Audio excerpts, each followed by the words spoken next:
সারহান তো তোর চিরশত্রু, এই হোটেলে আছে খবর পেলাম।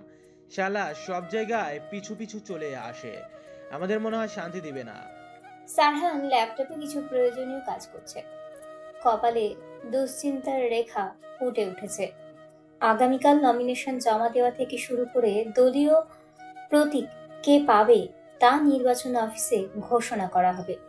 সারহান জানে প্রতীক তাদের দলই পাবে, কিন্তু নয়ন তালুকদারকে ভরসা করা ঠিক হবে না। নিশ্চয়ই কোনো কাণ্ড ঘটাবে, তাই সাবধানতা বজায় রেখে চলাই শ্রেয় বলে মনে হচ্ছে তার কাছে। সারহান ল্যাপটপে অক্ষি যুগল স্থির রেখেই আবিরকে বলল, নিশাদ 2 দিন আগে এই হোটেলে উঠেছে। সে জানে আমরা এখানেই আছি, তবুও এখনো শান্ত আছে কেন বুঝলাম না। চোখ কান খোলা রাখবি, বলা যায় না কখন ফাঁসিয়ে দেয়। আবির চেয়ারে বসে আপেল খাচ্ছে। সে খেতে খেতে বলল, টেনশন করিস না, নিশাদের উপরে আমাদের লোক নজর রাখছে। অন্য হোটেল বুক কর, আমরা সন্ধ্যার দিকে এখান থেকে বেরিয়ে যাব। এখানে থাকা রিস্ক মনে হচ্ছে। এমপি সাহেব যে হোটেলে আছে ওখানে রুম বুক করব। কর। আবিরের কল বাজছে। সে খাওয়া থামিয়ে কল রিসিভ করলো। ফোনের অপর প্রান্তে হোটেলের রিসেপশন হবে কেউ একজন কল করেছে। আবির তার কথা শুনে ফোন হোল্ড করে সারহানকে ডেকে বলল, তোর সাথে জরুরি ভিত্তিতে কেউ একজন দেখা করতে চায়, বললো খুব আর্জেন্ট, দেখা করবি কি? সারহানের ভ্রু কুঁচকে গেল। ঢাকায় আবার তার সাথে কে দেখা করতে চায়? কোনো রাজনৈতিক নেতা নাকি অন্য কেউ?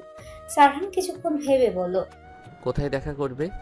এখানে নিচে দাঁড়িয়ে আছে। ঠিক আছে, আসতে বল। আবির আসার অনুমতি দিয়ে কল কেটে দিল। ফোন পকেটে পুরে বলল, এই সময় আবার কে দেখা করার জন্য আসছে? হয়তো কোনো পরিচিত কেউ। প্রায় 10 মিনিট পর হোটেলের রুমের কলিং বেল বেজে উঠল। সারহান ল্যাপটপ বন্ধ করে আবিরকে বলল দরজা খুলে দেওয়ার জন্য। সে ফ্রেশ হতে ওয়াশরুমে চলে গেল। আবির সময় নষ্ট না করে দ্রুততার সহিত দরজা খুলে দিল। দরজা খুলতেই অপরিচিত একজন শাড়ি পরিহিত মেয়েকে দেখে আবির ভড়কে গেল। বুকে ফু দিয়ে সে আশেপাশে তাকিয়ে দেখলো কেউ আছে কিনা। নেই। এই মেয়ে কি করছে এখানে? এক্সকিউজ মি মিস্টার, এটা শারহান ইদায়াত চৌধুরীর বুকড করা রুম। আবির এতক্ষণে পর বুঝতে পারল সারহানের সাথে কোনো ছেলে নয়, বরং কোনো মেয়ে দেখা করতে এসেছে। অচেনা মেয়ের সুরেলা কণ্ঠ শুনে আবিরের তো মনে ঢাকঢোল পেটানো শুরু হয়ে গেছে। আহা, এই মেয়েটাও যদি তার গার্লফ্রেন্ড হতো না, বউ হলে মন্দ হতো না। কতটা মার্জনীয় পোশাক, দেখতেও তেমনই ভদ্র, নম্র, সুন্দরী। আবির মাথা চুলকে বোকা বোকা হেসে বলল, সেটা সারহানের রুম, ভিতরে আসুন। আবির রুমের দরজা থেকে সরে দাঁড়াতেই মেয়েটি রুমের ভেতরে প্রবেশ করলো। আবির দরজা আটকালো না, আর আধ খোলা রাখলো দরজাটা। আবির ভেতরে প্রবেশ করে দেখলো মেয়েটি রুম দেখতে অনেকটাই ব্যস্ত। আবির ভদ্রতা রক্ষার্থে বলল, ম্যাম আপনি সোফায় বসুন। আর কি খাবেন, চা আর কফি? মেয়েটি হালকা হেসে বলল, আমি এখন কিচ্ছু খাবো না। মিস্টার শারহান কোথায়? আপনি বসুন, এক্ষুনি এসে যাবে। মেয়েটা সোফায় বসে পড়ল। চোখ মুখ ভীতিগ্রস্ত কিছুটা। হ্যান্ডব্যাগ হতে রুমাল বের করে ঘাম মুছে চলেছে। দৃষ্টি রুমের প্রতিটি স্থানে, যেন কোনো স্থান স্ক্যান করতে ব্যস্ত। আবির চেয়ার টেনে বসে মেয়েটির ভাবগতি লক্ষ্য করছে। মেয়েটির মতিগতি মোটেও ভালো লাগছে না। ভদ্রবেশী শাড়ি পরিহিত ইনোসেন্ট ফেসের আড়ালে কোনো চক্রান্তকারী নেই তো? নজর রাখা জরুরি। মেয়ে বলে ছাড় দেওয়া যাবে না, এরাই তো আরো বেশি ভয়ঙ্কর হয়। তবে চেহারাতে মায়াবিনী ভাব আছে, চোখের চাহনিও সম্মোহনী। সারহান ফ্রেশ হয়ে রুমে আসতেই দেখতে পেল এক রমণীকে। স্থির দৃষ্টিতেই তার দিকে তাকিয়ে আছে। সেই দৃষ্টিতে কোনো খারাপ কিছুর আভাস পেল না সারহান। মেয়েটি সারহানকে দেখে চমৎকার হেসে বলল, হ্যালো মিস্টার শারহান, অবশেষে আপনার দেখা পেলাম। সারহান সৌজন্যতার রক্ষার্থে চেয়ার টেনে মুখোমুখি বসে হালকা হেসে বলল, হাই মিস অর মিসেস, আপনাকে চিনলাম না, পরিচয়টা দিলে সুবিধা হতো। মিহিকা আয়াত আমার নাম। নির্বাচন অফিসে আমার বাবা জব করে। আপনাকে আমি অনেকদিন ধরেই চিনি, কিন্তু সময় হয়ে ওঠেনি দেখা করার। আচ্ছা, খবর পেলাম আপনি হোটেলে উঠেছেন, তাই তো চলে আসলাম। মাইন্ড করেনি তো? সারহান আবিরের দিকে তাকিয়ে চোখ পাকালো। আবির তো টেনশনে পড়ে গেছে। এই মেয়ে সারহানের সাথে শুধু দেখা করার জন্য এসেছে, কিন্তু ফোনে এমন করে বললো যে কোনো জরুরি কাজের জন্য এসেছে। তাই জন্য সারহানও রাজি হয়েছে। এখন সম্পূর্ণ ভিন্ন কাহিনী চলছে। এই মেয়েও কি সারহানকে দেখে ক্রাশ খেয়ে দেখা করতে এসেছে নাকি? সর্বনাশ করেছে। আবির তো ভয় আছে কখন সারহান তার উল্টো ক্লাস নিতে লাগে। সারহান বিরক্তি ভাব আড়াল করে বলল, না, মাইন্ড করিনি। শুধু কি আমার সাথে দেখা করে আপনার মুখ্য উদ্দেশ্য, নাকি অন্য কোনো কারণ আছে? মিহি থতমত খেল। সারহানের প্রশ্ন করা দেখে আতঙ্কগ্রস্ত সে নিজেকে সামলে বলল, তেমন কিছু নয়, আপনার সাথে দেখা করার ইচ্ছে ছিল। সারহানের বিরক্ত লাগছে। মেয়েটির হাবভাব তার কাছে মোটেও সুবিধার মনে হচ্ছে না। সে ফোন হাতে নিয়ে ইনানকে মেসেজ করে দিল গাড়ি পাঠানোর জন্য। তারপর আবিরকে উদ্দেশ্য করে বলল, আবির প্রয়োজনীয় জিনিসপত্র গুছিয়ে নে। আবির বলল, ঠিক আছে, tension not bro, carry on কর বৈঠক। সারহানের মেজাজ বিগড়ে গেল। সে রাগান্বিত দৃষ্টিতে আবিরের দিকে তাকালো। সারহানের ইচ্ছে করছে আবিরকে দু চারটে থাপ্পড় দিতে। ভালোভাবে না শুনে আসতে বলে দিয়েছে। এখন এই অচেনা মেয়ের চক্করে পড়ে সময় নষ্ট হচ্ছে তার। আবির সারহানের রাগাশ্রিত মুখ যেন দেখেও দেখলো না, এমন ভাব করে কাজে মনোযোগী হলো। মিহির দৃষ্টি অনেক আগেই সারহানের ফোনের স্ক্রিনে পড়েছে। এক দৃষ্টিতে কিছু দেখে যাচ্ছে সে। কিছুক্ষণ তাকিয়ে থাকার পর ঠোঁট প্রসারিত করে হেসে উঠল। তাহলে নিশাদের কথা মোটেও ফেলে দেওয়ার মতো নয়। সারহান মিহির হঠাৎ পরিবর্তনের কারণটা বুঝল না। মিহি হাস্যরত অবস্থায় বলল, আপনার ফোনের ওয়ালপেপারে যে এই রমণীর ছবি দৃশ্যমান, সে নিঃসন্দেহে ভাগ্যবতী, কারণ আপনার মতো একজন সুপুরুষ তার ভাগ্যে রয়েছে। মেয়েটি কিন্তু মাশাআল্লাহ, আপনাদের দুজনের জুটি দারুণ মানাবে। সারহান ভ্রু কুঁচকে নিজের ফোনের দিকে তাকালো। লাল শাড়িতে হালকা সাজে খোলা চুলে হাস্যরত রমণীর মুখ ভেসে উঠল চক্ষুপটে। মুহূর্তে সব বিরক্তি যেন কোথাও উধাও হয়ে গেল। মনের মাঝে শান্তি অনুভব হচ্ছে তার। ফোন নিজ পকেটে রেখে সারহান মিহিকে গুরু গম্ভীর কণ্ঠে বলল, পার্সোনাল বিষয় নিয়ে আমি কাউকে কোনো কথা বলতে আমি ইন্টারেস্টেড নই। Don't mind please. আমার সাথে আপনার সাক্ষাৎ হয়ে গিয়েছে। আর কোনো কথা থাকলে দ্রুত শেষ করুন, আমাদের একটু পর বেরোতে হবে। মিহি কৌতূহলী হয়ে জানতে চাইল, কোথায় যাবেন? নিউ হোটেল বুক করেছি, সেখানে। মিহির হাসি মুখখানা চুপসে গেল। সারহান চলে গেলে তো তার কাজ হবে না, কিন্তু কোনো উপায় নেই এখানে আটকে রাখার। নিশাদকে কল করে দ্রুত জানাতে হবে বিষয়টা। আর এখানে দেরি করা যাবে না, এখান থেকে যেতে হবে তাকে। মিহি হন্তদন্ত হয়ে সারহানকে বলে রুম থেকে বেরিয়ে গেল। সারহান মিহিকে হন্তদন্ত হয়ে চলে যেতে দেখে ঠোঁট বাঁকিয়ে হাসলো। আবির সারহানকে অবাক হয়ে বলল, মেয়েটি চলে গেল কেন? সারহান মুখ গম্ভীর করে বলল, মেয়েটি অন্য কোনো উদ্দেশ্যে এসেছিল, হয়তো নিশাদের স্পাই। মেয়েটির সকল বায়োডাটা আমার চাই, আবির, অ্যাজ সুন অ্যাজ পসিবল। এদের দেখছি খুব সাহস বেড়েছে। কাজ হয়ে যাবে, তার আগে একটা কথা জানার ছিল। বল। তোর ফোনের ওয়ালপেপারে কার ছবি দেওয়া?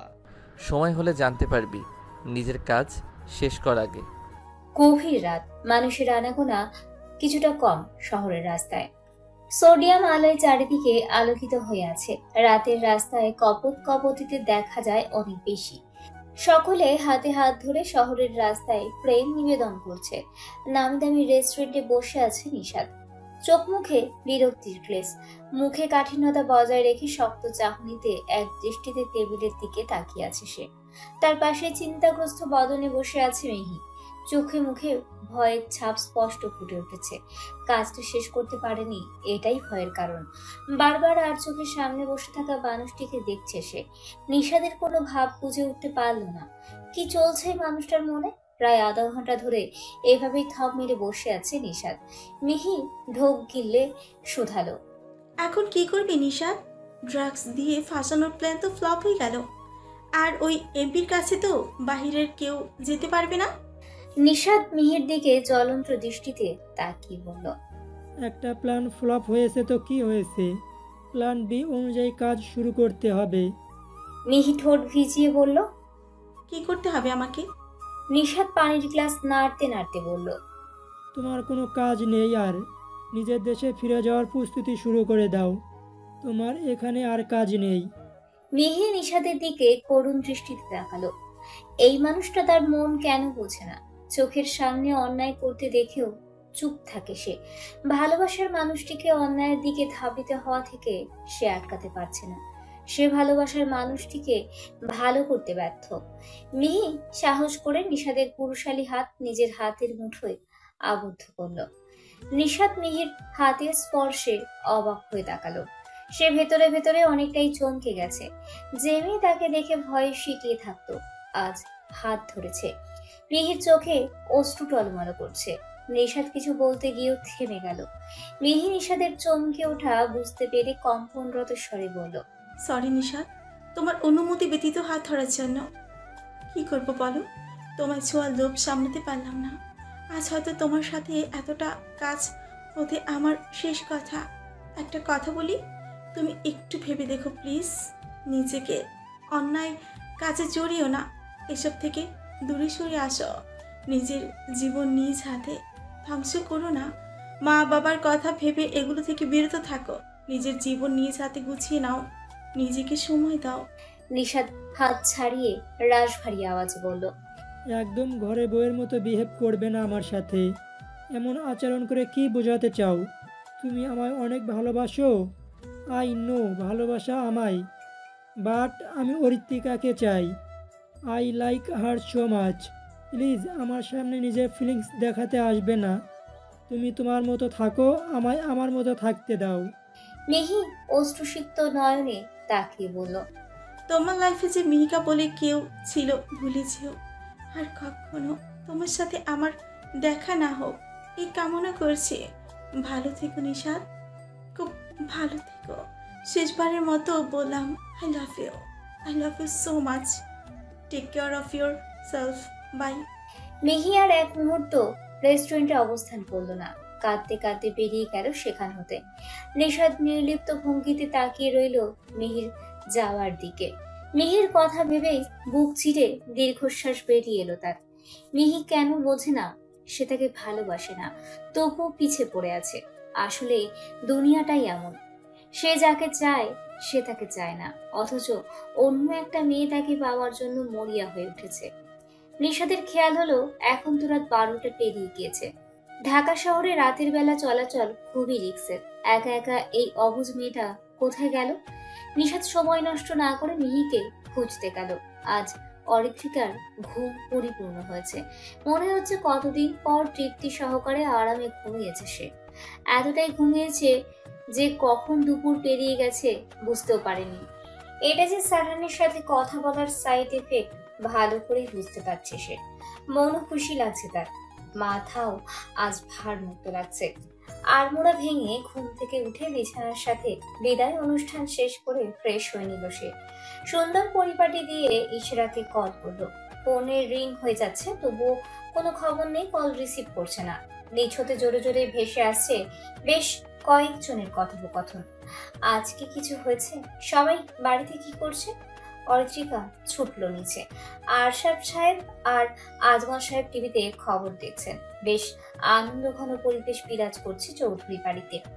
সাদাত বাবা চাচার সাথে তাল মিলিয়ে টিভি দেখছে, সেও ভীষণ খুশি আজ। সাথী বেগম আর তানিয়া বেগম রান্নাঘরে রান্না করছেন। ছেলে অনেকদিন পর বাড়িতে আসবে, তাই কত আয়োজন। আরশাদ সাহেব প্রফুল্ল চিত্তে বললেন, দেখেছো, এবারও প্রতীক অন্য দলের আন্ডারে যায়নি। আমাদের দলের প্রতীক আমরা পেয়েছি। এবারও নিশ্চিন্ত এমপি মহোদয় আবারও এমপি হবেন। আজমল সাহেবও হেসে বললেন, তা তো পাবেই ভাই সাহেব। সারান থাকতে অন্য কোনো দলের কাছে প্রতীক যাবে না। নয়ন তালুকদার এবারও হেরে যাবে। মনে হয় না আর কোনোদিন এমপির চেয়ারে নয়ন তালুকদার বসতে পারবে। 4টা বেজে গিয়েছে। সারহান তো ঢাকা থেকে 12টার আগে রওনা দিয়েছে। রাজশাহীতে পৌঁছাতে হয়তো 1.5 ঘন্টার মতো সময় লাগবে। কখন যে পৌঁছাবে ছেলেটা। চিন্তা করবেন না ভাই সাহেব, এসব হয়ে যাবে। আমার আজ ভীষণ ভালো লাগছে। নয়ন তালুকদারের মুখখানা দেখার ইচ্ছে যাচ্ছে। ইসরে, আবার হাঁটুর বয়সী ছেলের কাছে হেরে গেল।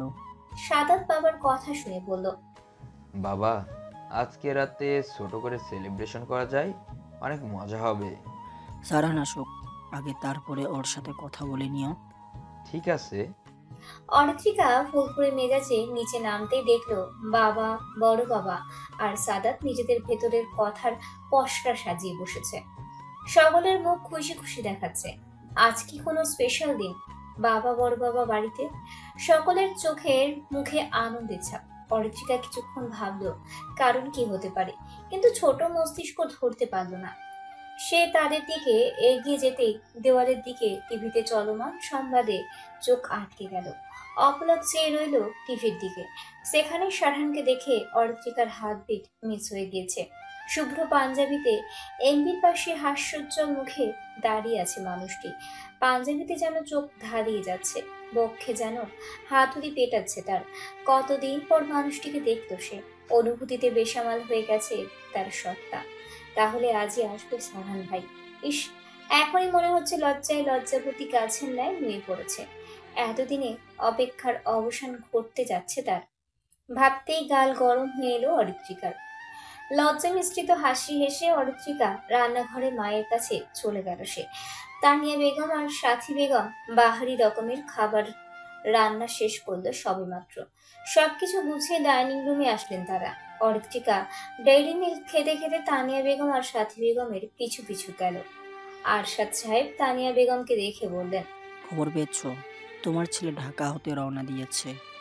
তানিয়া বেগম বললেন, শুনেছি তোমার আগে ছেলে আসছে, তাই তো ভালো মন্দ পদ রান্না করলাম দুই যা মিলে। বাহ, তাহলে তো ভালোই। আজ কবজি ডুবিয়ে সবাই মিলে ভোজন করব। ইনান আর আবিরকেও আসতে বলবো। তোর চিন্তা করতে হবে না, আমি ওদের আগেই বলে দিয়ে আসতে। ভালোই করেছো, এই না হলে আমার গিন্নি। তানিয়া বেগম আরশাদ সাহেবকে দাঁতে দাঁত চেপে বললেন, সকলেই আছে, ভদ্র হয়ে কথা বল। জি মহারানী। আরশাদ সাহেবের ফোন ভাইব্রেট হচ্ছে। তিনি ফোন হাতে নিয়ে নাম দেখে সবাইকে বললেন। সারহান কল দিয়েছে। তানিয়া বেগম তাড়া দিয়ে বললেন, তাড়াতাড়ি কল ধর। আরশাদ সাহেব কল রিসিভ করে বললেন, আসসালামু আলাইকুম আব্বা। ফোনের অপর প্রান্ত হতে ভেসে আসলো কিছু কথা, যা শুনেই আরশাদ সাহেবের মুখ থমথমে হয়ে গেল। হাত হতে ফোন ছিটকে পড়ল মেঝেতে। ফোন ভেঙে টুকরো টুকরো হয়ে গেল চোখের পলকে। ডাইনিং রুমে সকলেই আটকে উঠল। তানিয়া বেগম আতঙ্কিত হয়ে জিজ্ঞেস করলেন, কি হয়েছে? তুমি এমন করে বসে রইলে কেন? সারহান কি বললো বলো? আরশাদ সাহেব কিছু না লুকিয়ে ভেজা কণ্ঠে বললেন, সারহানের গাড়ি নাটোর রোডে অ্যাক্সিডেন্ট করেছে। ব্রেকিং নিউজ, আজ বিকেল 4:30 ঘটিকায় নাটোর রোডে রাজশাহী সিটি 1-এর এমপির পার্সোনাল গাড়ি অ্যাক্সিডেন্ট হয়েছে। ঘটনাস্থলে এমপি মহোদয় সহ দলের আর 2জন ব্যক্তি নিহত হয়েছেন। বেশ কয়েকজন গুরুতর আহত হয়েছে। আহতদের সকলকে রাজশাহী মেডিকেলে জরুরি বিভাগে ভর্তি করা হয়েছে। প্রতিটি টিভি চ্যানেলে অ্যাক্সিডেন্টের খবর দেখাচ্ছে। দেশ জুড়ে নতুন উত্তাপ ছড়িয়েছে।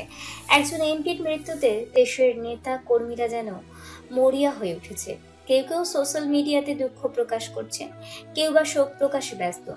প্রেস মিডিয়া এমপির বাড়ি যেন হুমড়ি খেয়ে পড়েছে। এদিকে চৌধুরী বাড়ির সামনে ভিড় জমিয়েছে সাংবাদিকরা। তাদের ভেতরে কেউ ঢুকতে দিচ্ছে না। সিকিউরিটি গার্ড মেইন দরজা তালাবদ্ধ করে রেখেছে। তানিয়া বেগম ছেলের শোকে মূর্ছা যাচ্ছেন। কান্না করতে করতে অসুস্থ হয়ে পড়ছেন। সাথী বেগমও কান্না করেই যাচ্ছেন। তবুও নিজেকে সামলে তানিয়া বেগমকে সান্ত্বনা দিতে ব্যস্ত তিনি। সন্তানের কোনো খোঁজ পাওয়া যাচ্ছে না, কি অবস্থায় আছে এসব শুনে যে কোনো মা ভেঙে পড়বে। সাথী বেগম সারহানকে নিজের ছেলের মতোই দেখেন। ছেলেটা যে কি অবস্থায় আছে এই নিয়ে দুশ্চিন্তাগ্রস্ত সময় পার করছেন। ইসমা বেগম সারহানের খবর শুনে কাজকর্ম ফেলে ইশরাকে সাথে নিয়ে চলে এসেছেন। আসতেই দেখতে পেলেন তানিয়া বেগমের বিধ্বস্ত অবস্থা। দেখেই হু হু করে তার মন কেঁদে উঠল। ইসমা বেগমের মন। তিনি সদর দরজা পেরিয়ে ডাইনিং রুমে এসে তানিয়া বেগমের পাশে বসলেন। ইসমা বেগম করুণ স্বরে বললেন, ভাবি একটু শান্ত হন, দেখবেন সারহানের কিছু হয়নি, একদম ঠিক আছে। তানিয়া বেগম উচ্চস্বরে কেঁদে উঠলেন। কান্নারত কণ্ঠে বললেন, আমার ছেলে ভালো নেই, আমাকে সারহানের কাছে নিয়ে চলো। আমার সোনার টুকরো ছেলে, ওর কিছু হলে আমি মরে যাব। আমাকে আমার ছেলের কাছে নিয়ে যাও। ভাবি আমরা যাবো তো সারহানের কাছে, একটু শান্ত হন। ইসমা বেগম আশেপাশে তাকিয়ে সাথী বেগমকে জিজ্ঞেস করলেন, বড় ভাই আর ছোট ভাই কোথায়? সাথী বেগম অশ্রু মুছে বললেন, সারহানের খোঁজে বেরিয়েছে। এখনো খবর পাওয়া যায়নি? সারহানের সাথে আবির ছিল, কিন্তু ওরও ফোন বন্ধ। আরও কয়েকজনকে ফোন করা হয়েছে, কেউ ফোন তুলছে না। শুধু নাটোরের অ্যাক্সিডেন্ট হয়েছে এটাই খবর পাওয়া গেছে। ইশরা ডাইনিং রুমে অরিত্রিকাকে না দেখতে পেয়ে অবাক হলো। এই মেয়ে গেল কোথায়? নিচে সবাই কান্না করছে আর অরিত্রিকা অনুপস্থিত। ইশরার সাথী বেগমকে জিজ্ঞেস করলো, মামি অরিত্রিকা কোথায়? হয়তো রুমে আছে। মেয়েটা যে কখন গেল এখনো নিচে আসলো না। ইশরা আর দেরি করলো না, দ্রুত পায়ে হেঁটে গেল অরিত্রিকার রুমের দিকে। না জানি মেয়েটা কি করছে। ইশরা অরিত্রিকার রুমের সামনে আসতেই দেখতে পেল দরজা বন্ধ। সে হালকা করে দরজায় ধাক্কা দিল। ধাক্কা দিতেই দরজা তখনই খুলে গেল।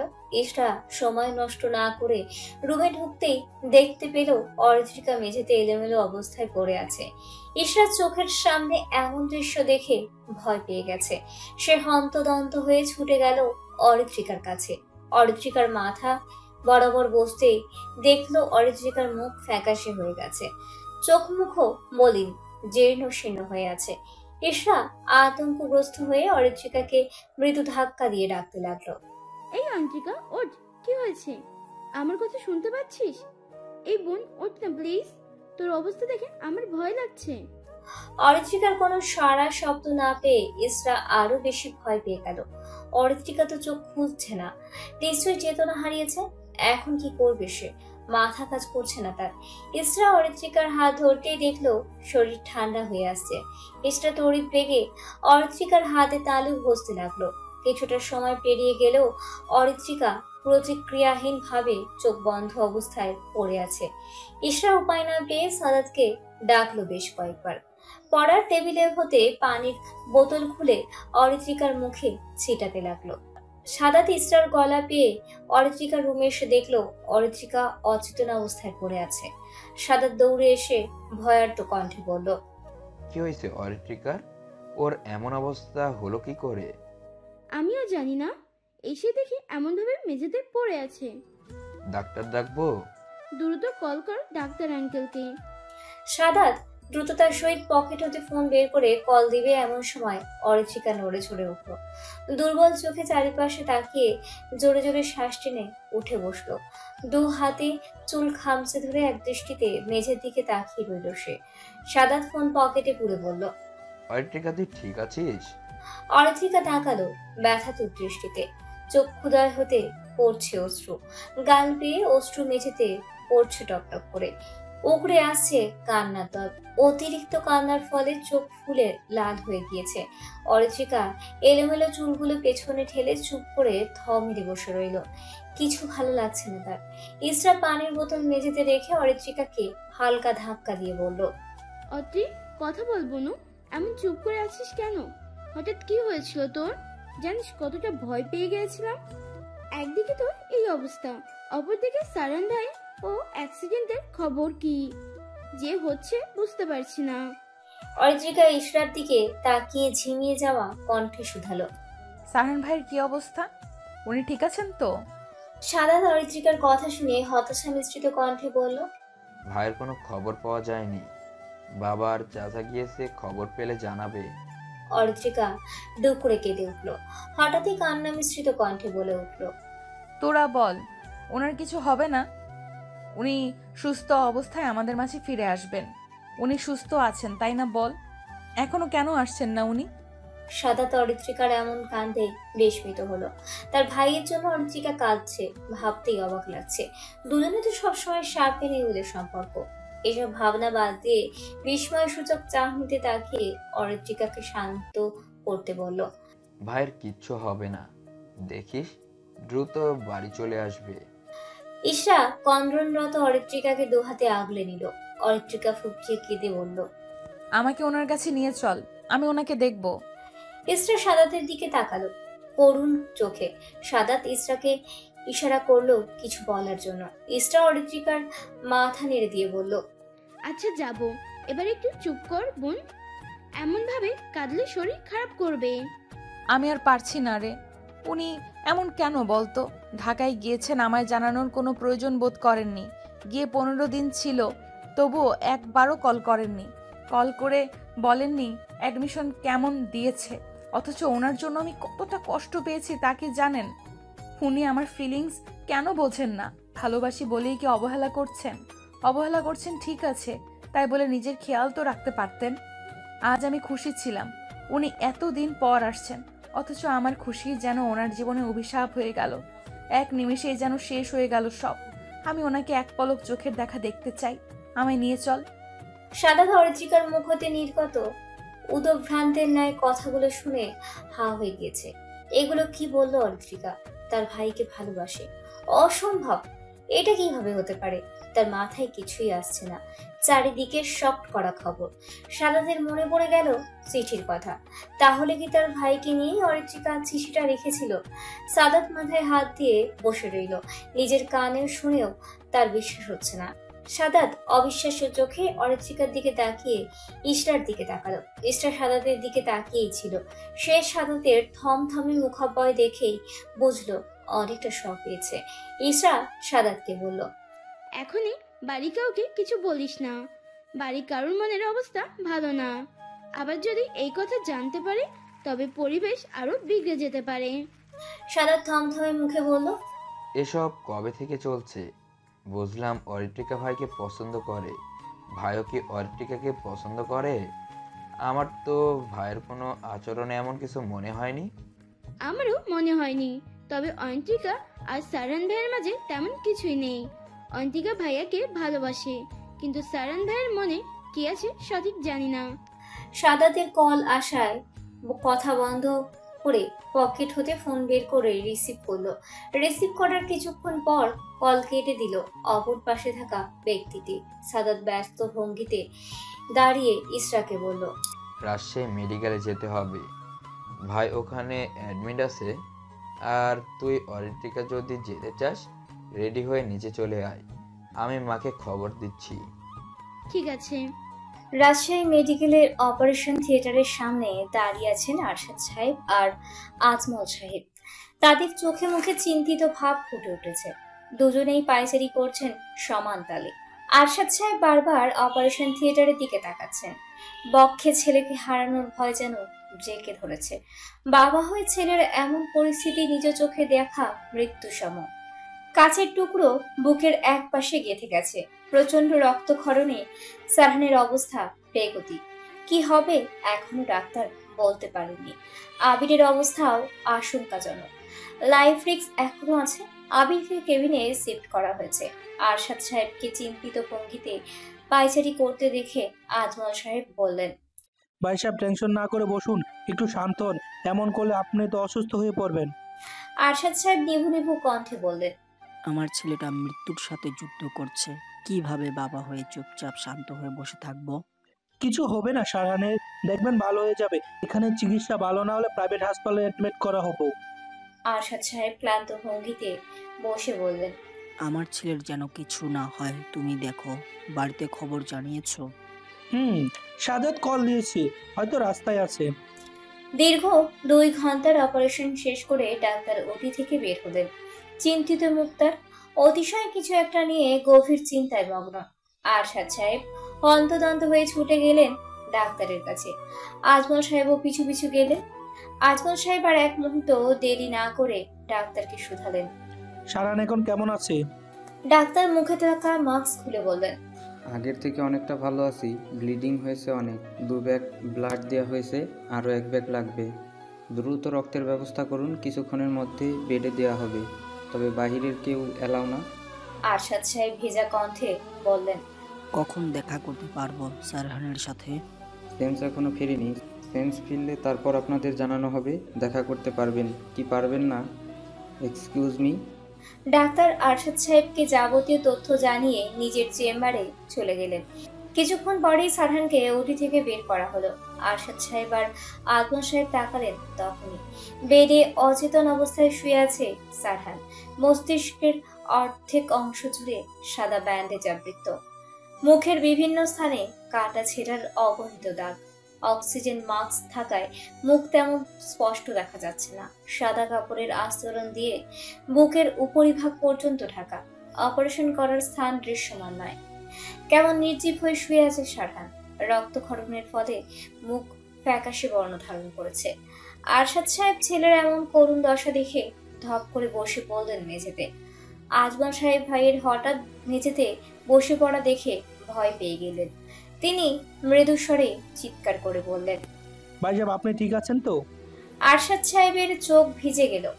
কোনোদিন অসহায় ভঙ্গুর লাগেনি নিজেকে, অথচ ছেলের এই অবস্থায় যেন তাকে কুড়ে কুড়ে খাচ্ছে। সুস্থ ছেলেটা ঢাকায় গেল আর ফিরল অর্ধমৃত হয়ে। কোনো বাবা মার যেন ছেলেকে আহত অবস্থায় দেখতে না হয়। আজমল সাহেব গিয়ে আরশাদ সাহেবকে ধীরে সুস্থে দাঁড় করালেন। পাশেই একটা চেয়ারে বসিয়ে দিলেন। সারহানকে শিফট করা হয়েছে কেবিনে। আজমল সাহেব সারহানকে কেবিনের বাহির হতে এক পলক দেখে পানির ব্যবস্থা করতে গেলেন। আরশাদ সাহেবকে পানি খাওয়ানোর প্রয়োজন, নতুবা শরীর অসুস্থ হয়ে যেতে পারে আরো। গভীর রাত, সময়টা 11টার ঘরে। গভীর রাত হলেও মানুষের আনাগোনা হাসপাতালে অনেক বেশি। হাসপাতালের ভেতরে ফিনাইলের উগ্র গন্ধে চারিপাশ ভারী হয়ে আছে। আলো বাতাসের অস্তিত্ব পাওয়া দুষ্কর। পরিবেশটাও কেমন গুমট ভাব। পরিস্থিতি স্বাভাবিক নয়, কেমন সব অদ্ভুত অনুভূতি। সারহানকে উন্নত চিকিৎসার জন্য প্রাইভেট হাসপাতালে অ্যাডমিট করা হয়েছে সন্ধ্যার পরে। আরশাদ সাহেব চাননি মেডিকেলে সারহানকে চিকিৎসা হোক। মূলত সেখানে পরিবেশ স্বাস্থ্যকর নয়। ডাক্তারও খামখেয়ালি ভাব দিয়ে চিকিৎসা করেন, নার্সও তেমন রোগীর যত্ন করেন না। সারহানকে দেখার জন্য তানিয়া বেগম, সাথী বেগম, ইসমা বেগম, সাদা তরিত্রিকা ও ইশরা এসেছে সন্ধ্যার পরে। সকলের মন অসম্ভব খারাপ। সবাই বাহিরে নিজেদের স্বাভাবিক রাখার চেষ্টা করলেও ভেতরে ভেতরে ভেঙে পড়েছে অনেকটাই। আরশাদ সাহেব আর আজমল সাহেব এমপির জানাজায় গিয়েছেন। দলের একজন নেতা অকালে মৃত্যুবরণ করেছেন, যাওয়া জরুরি। তার উপরে বেশ বিশ্বস্ততা ছিল তাদের সাথে, না গেলে বিষয়টা খারাপ দেখায়। সাথী বেগম আর তানিয়া বেগম কেবিনের বাহিরে বসে আছেন। তাদের উপর দিয়ে আজ বিশাল ঝড় বয়ে গেল। পরিবারের উপরে বড় কোনো বিপদ আসেনি। এই প্রথম ভয়াবহ পরিস্থিতি পার করেছে সকলেই। তানিয়া বেগম সারহানের অবস্থা দেখে অসুস্থ হয়ে গেছেন। সাথী বেগমের বাহুতে মাথা ঠেকিয়ে বসে আছেন চোখ বন্ধ করা অবস্থায়। প্রেশার বেড়ে যাওয়ায় শরীর খারাপ লাগছে তার। সাদা, তিসরা আর অরিত্রিকা এক পাশে দাঁড়িয়ে আছে। ইসমা বেগম তানিয়া বেগমের ঝিমিয়ে থাকা দেখে সাথী বেগমকে বললেন, ভাবি, আমার মনে হয় বড় ভাবির এখানে থাকা ঠিক হবে না। ওনার শরীরের অবস্থা খারাপ, হাসপাতালে থাকলে আরো খারাপ হয়ে যেতে পারে। আমি বলি কি, ভাবিকে নিয়ে আমি বাসায় যাচ্ছি, আপনি থাকুন। সাথী বেগমেরও মনে হলো ইসমা বেগম ঠিক বলেছেন। তিনি সায় দিয়ে বললেন, আমারও তাই মনে হচ্ছে, ভাবিকে বাসায় নিয়ে যাওয়াই ভালো হবে। খাবার খাইয়ে, প্রেশারের ঔষধ খাইয়ে দিও। সাদাতকে সাথে নিয়ে যাও, তোমাদের রেখে আবার এখানে আসবে। ঠিক আছে। সাথী বেগম তানিয়া বেগমকে ধীরে ডেকে বললেন, ভাবি আপনি বাসায় যান, আমি এখানে আছি সারহানের খেয়াল রাখার জন্য। তানিয়া বেগম মাথা উঁচিয়ে সারহানের কেবিনের দিকে তাকিয়ে ক্ষীণ স্বরে বললেন, আমি যাব না। সারহানের সাথে আমার একবারও কথা হলো না। ও যদি জেগে দেখে আমি নেই পাশে তাহলে রাগ করবে। আপনার শরীর খারাপ, সারহান যদি জানে আপনি অসুস্থ অবস্থায় হাসপাতালে আছেন তাহলে রাগ করবে। আমরা তো আছি, চিন্তা করবেন না। সাদাত মাকে বলল, মা, চাচি ঠিক কথা বলেছে। তুমি এই অসুস্থ অবস্থায় হাসপাতালে থাকতে পারবে না। বাবা এসে দেখলে চটে যাবে তোমার ওপর। তানিয়া বেগম অনেকক্ষণ ভেবে বললেন, ঠিক আছে, আমি বাসায় যাচ্ছি। সারহানের খেয়াল রেখো সাথী। সাথী বেগম বললেন, ঠিক আছে ভাবি, আপনি চিন্তা করবেন না। ইসমা বেগম আর সাদাত মিলে তানিয়া বেগমকে ধরে হাসপাতালের করিডোর পেরিয়ে বাড়ির দিকে রওনা দিল। ইশরা অরিত্রিকাকে নিয়ে সাথী বেগমের পাশে বসলো। সাথী বেগম এতক্ষণ অরিত্রিকার দিকে খেয়াল করেননি। তিনি মেয়ের বিধ্বস্ত রূপ দেখে আঁতকে উঠলেন। অরিত্রিকা নিশ্চুপ বসে আছে, অনুভূতিহীন মানুষের ন্যায়। তার মাঝে কোনো হেলদোল নেই। সাথী বেগম মেয়ের কপালে হাত দিয়ে চিন্তিত স্বরে বললেন, জ্বর তো আসেনি, তাহলে মুখ লাল হয়ে আছে কেন? শরীর খারাপ লাগছে মা? অরিত্রিকা সাথী বেগমের কথায় কোনো প্রতিক্রিয়া করল না। মূর্তির ন্যায় বসে রইল। সাথী বেগমের কোনো কথার কর্ণগোচর হলো না। তার চোখ সারহানের কেবিনের দিকে স্থির। এক ধ্যানে কিছু একটা দেখেই চলেছে সে। আশেপাশের কোনো কিছুতেই মনোযোগ নেই। ইসরা দেখলো অরিত্রিকার কোনো হেলদোল নেই। সে উপায় না পেয়ে বলল, মামি, অয়ন্তিকার মাথা ব্যথা করছে, তাই এমন দেখাচ্ছে। আগে জানলে তো ভাবির সাথে বাড়িতে পাঠিয়ে দিতাম। এমন অসুস্থ শরীরে এখানে থাকলে আরো অসুস্থ হয়ে যাবে। সমস্যা নেই, ওষুধ খেয়ে এসেছে। আমি তো আছি, কোনো সমস্যা হলে ওকে নিয়ে বাসায় যাব। সাথী বেগম আর কিছু বললেন না, কিন্তু মনে মনে চিন্তিত হয়ে রইলেন। মেয়েটাও এই অসুস্থ অবস্থায় না থাকলেও পারত। ইশরা অরিত্রিকাকে ফিসফিসিয়ে বলল, নিজেকে স্বাভাবিক কর। সবার সামনে এইভাবে থাকলে তোকে নিয়ে নতুন করে টেনশন শুরু করে দিবে। অরিত্রিকা কেবিনের দিক হতে চোখ ফিরিয়ে ইশরার দিকে তাকালো। চোখ ক্ষুদয়ে কান্নার আভাস, অশ্রুতে টইটুম্বুর অবস্থা। নেত্রপল্লব ছাপটাতেই অশ্রু গড়িয়ে চিবুক ছুঁয়ে গেল। ইশরার চোখ ক্ষুদয়ে ছলছল করে উঠল। সে হাত দ্বারা অরিত্রিকার গালে অবশিষ্ট নোনা পানি মুছিয়ে দিয়ে ইশারা করলো কান্না না করার জন্য। অরিত্রিকা নিজেকে স্বাভাবিক রাখার চেষ্টা করছে, কিন্তু পারছে না। চক্ষু সম্মুখে প্রিয় মানুষটির আহত অবস্থায় বেডে শুয়ে থাকতে দেখে কেউ কি ভালো থাকতে পারে? না, পারে না। প্রায় ঘন্টা খানেক আগে দুরু দুরু বুকে সাহস নিয়ে কেবিনের বাহির হতে কাচের আস্তরণ ভেদ করে এক পলক দেখেছে। দেখে মাথা ঘুরে গেছে তার। নিজের চোখে আর সাহস হয়নি মানুষটিকে দেখার। এখনো ভেসে উঠেছে সারহানের মলিন ক্ষতযুক্ত মলিন ফ্যাকাশে মুখখানা। রক্তশূন্য অবস্থায় অচেতন নিথর দেহ বেডে পড়ে আছে। আহ, কত কষ্টদায়ক দৃশ্য। শখের পুরুষের এমন করুণ দৃশ্য অরিত্রিকার মন থেকে মেনে নিতে পারছে না। সেখানেই যেন থমকে আছে সে। কল্প পুরুষের নীরবতা পীড়াদায়ক। রাতের প্রায় শেষ প্রহর। পুরো হাসপাতাল এখনো নিস্তব্ধ। আশেপাশে মানুষের আনাগোনা খুবই কম। ঘুমিয়ে আচ্ছন্ন সকলে, কিন্তু অরিত্রিকার দুই চোখে ঘুমের কোনো রেশ পর্যন্ত নেই। এখনো চুপচাপ আগের মতোই বসে আছে সে। মন যেন পাথর হয়ে গেছে। সে পাশে তাকিয়ে দেখলো ইশারা, সাথী বেগম, সাদাত অন্ধকারে আচ্ছন্ন। আজমল সাহেব আর আরশাদ সাহেব নামাজের জন্য গিয়েছেন। কিছুক্ষণ পরেই আজান দিবে। অরিত্রিকা বসা থেকে উঠে দাঁড়ালো। সুন্দরভাবে মাথায় ওড়না জড়িয়ে সে পা বাড়ালো সারহানের কেবিনের দিকে। কেবিনের বাহির হতে দরজার কাঁচ ভেদ করে সারহানের দিকে অপলক চেয়ে রইল অরিত্রিকা। বেশিক্ষণ তাকিয়ে থাকতে পারলো না। চোখ সরিয়ে নিল সে। শরীর যেন শিউরে উঠছে। জোরে জোরে শ্বাস টেনে আবারও তাকালো। তাকিয়ে থাকা অবস্থায় দেখলো সারহান কিছুটা নড়ে উঠলো। অরিত্রিকা নিজেকে স্থির রাখতে পারলো না। সারহানকে এক পলক কাছে হতে দেখার জন্য মরিয়া হয়ে উঠল সে। একটাবার মানুষটির হাত ছুঁয়ে দেখার ইচ্ছা জাগলো। অরিত্রিকা আর কিছু ভেবে সময় নষ্ট করার মতো ভুল করলো না। নিজের মনে চলা ভাবনাকে প্রাধান্য দিল। অরিত্রিকা দরজা খুলে ক্ষীণ পায়ে এগিয়ে গেল সারহানের দিকে। আশেপাশে চোখ বুলিয়ে চেয়ার টেনে সারহানের বেড হতে অল্প দূরত্বে বসলো অরিত্রিকা। বক্ষে অজানা ভয়ে সিটিয়ে আছে সে। আতঙ্কে ভয়ে দরদর করে ঘামছে। বারবার ঢোক গিলছে সে। শরীরও কেমন অসাড় হয়ে আসছে। অরিত্রিকার চোখ ঝাপসা হয়ে আসছে। অশ্রু ভরা চোখ ফুটে সারহানের পানে তাকিয়ে আছে। অক্সিজেন মাস্ক খুলে দেওয়ায় মুখ স্পষ্ট দেখতে পাচ্ছে। সন্ধ্যার পর সেন্স ফেরায় অক্সিজেন মাস্ক খুলে দিয়েছিল ডাক্তার। সারহানের পুরো মুখে কাটা ছেঁড়ার অসংখ্য দাগ। কপালের অর্ধাংশ ব্যান্ডেজ থাকলেও কিছু অংশ রক্তে ভিজে লাল হয়ে আছে। অরিত্রিকা আজ মানুষটিকে খুঁটিয়ে খুঁটিয়ে দেখতে ব্যস্ত। মানুষটিকে অন্য সময় হলে সারান ভাই ক্ষিপ্ত হয়ে বলতো, আমার দিকে হাঁ করে তাকিয়ে আছিস কেন? আগে কি কখনো দেখিসনি? তবে আজ নিশ্চুপ হয়ে আছে। অরিত্রিকা মনে মনে আকুল গলায় বলল, সারহান ভাই, আপনাকে এমন নিশ্চুপ মানায় না, কথা বলুন প্লিজ। সারহান ভাই কি তার মনের কথা শুনতে পেয়েছে? অরিত্রিকার হাত মৃদু কাঁপছে। তবুও কম্পনরত হাতে সারহানের শক্তপোক্ত পুরুষালী হাত নিজ মসৃণ কোমল হাতের মাঝে আঁকড়ে ধরল। বুকের মাঝে থক করে উঠল। শান্ত ঝড় উঠেছে বক্ষে। অরিত্রিকা দু হাতে জড়িয়ে রাখা হাত নিজ গালে ঠেকিয়ে এক ধ্যানে সারহানের মুখপানে তাকিয়ে রইল। অনুভব করলো সারহানের উষ্ণ হাতের ছোঁয়া। অরিত্রিকা অপলক দৃষ্টিতে তাকিয়ে থাকাকালীন ধীর কণ্ঠে আওড়ালো, আপনার এই নীরবতা আমায় ক্ষণে ক্ষণে কষ্ট দিচ্ছে সারহান ভাই। এমন নিশ্চুপ থাকা আপনাকে মানায় না। আপনাকে রাগী, গম্ভীর, যন্ত্রমানব হিসাবে মানায়। আপনি জানেন আজ আবারও আপনার হাত ধরেছি। প্রথম দিন অনিচ্ছাকৃতভাবে হাত ধরলেও আজ ইচ্ছাকৃতভাবে ধরেছি। কিছু বলবেন না?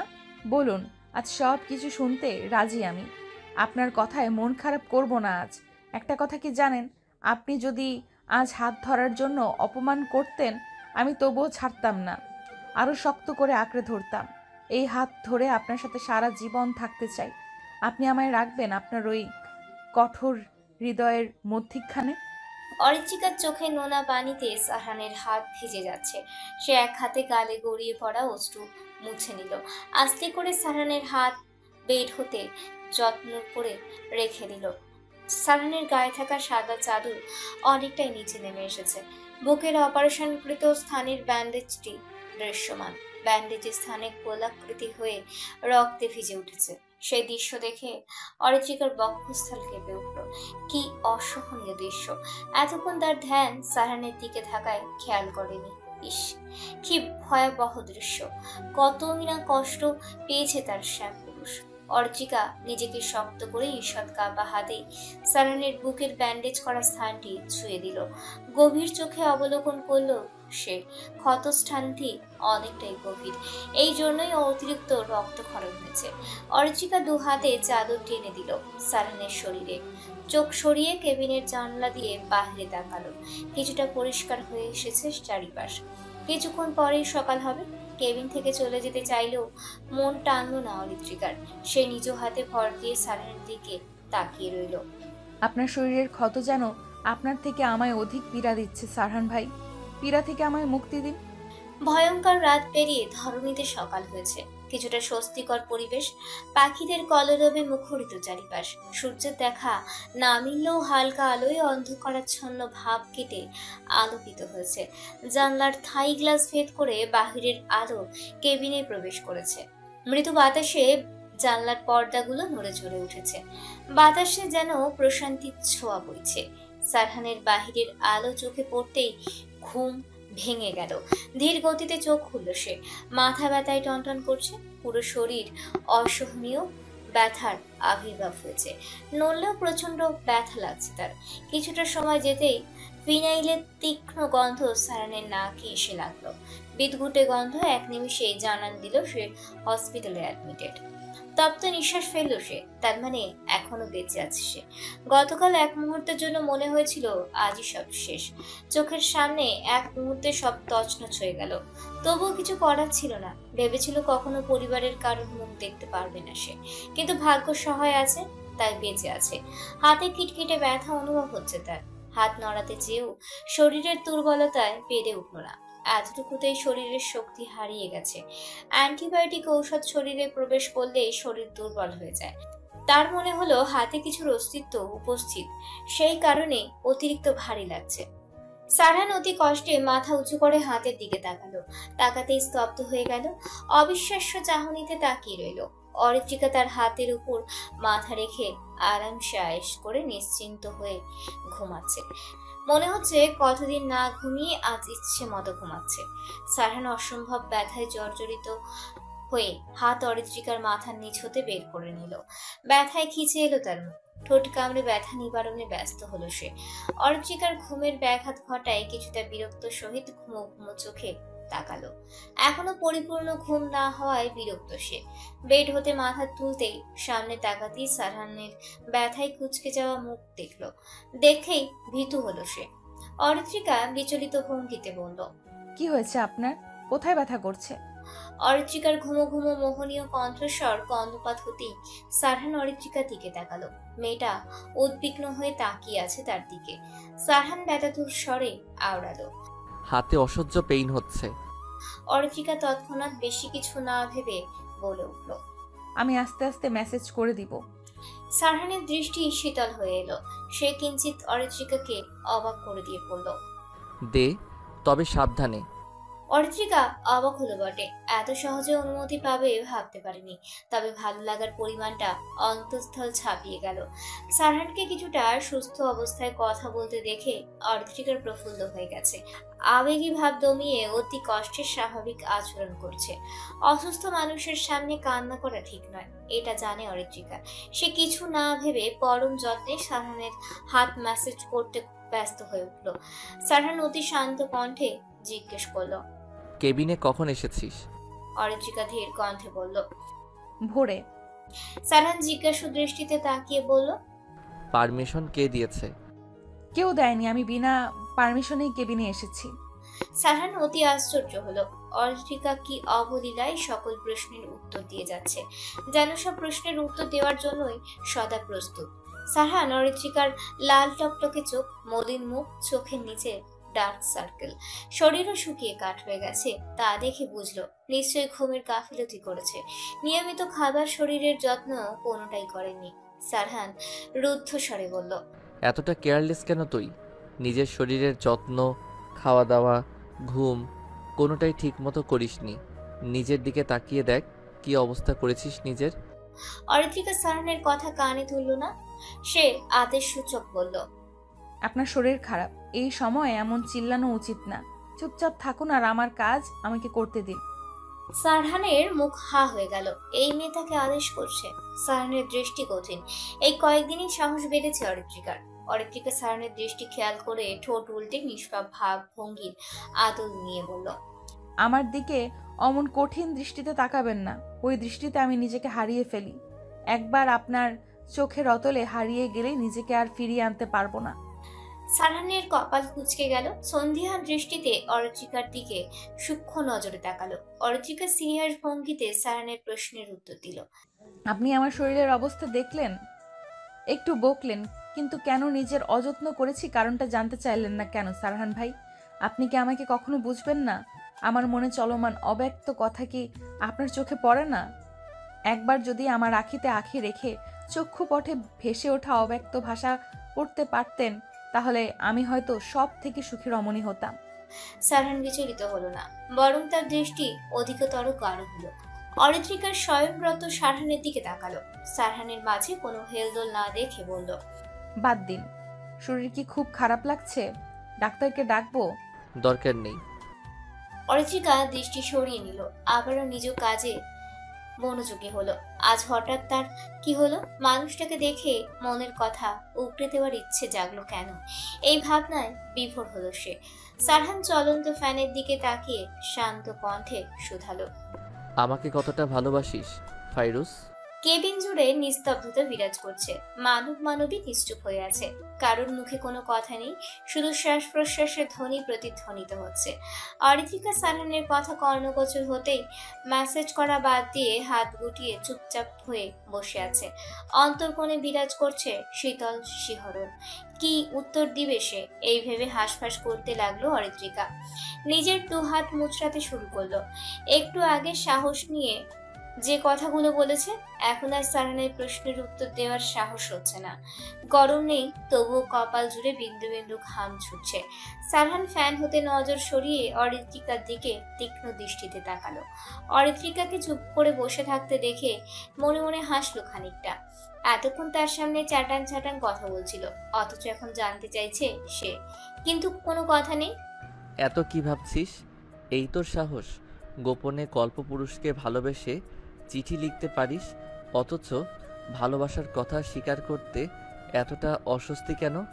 সারহানের বলা কথা শুনে অরিত্রিকা বিচলিত হলো। চঞ্চল দৃষ্টিতে সারহানের দিকে তাকালো। কিছুটা সময় নিয়ে ঠোঁট ভিজিয়ে ধীর কণ্ঠে বলল, ভয় হয়, তাই তো চুপ করে আছি।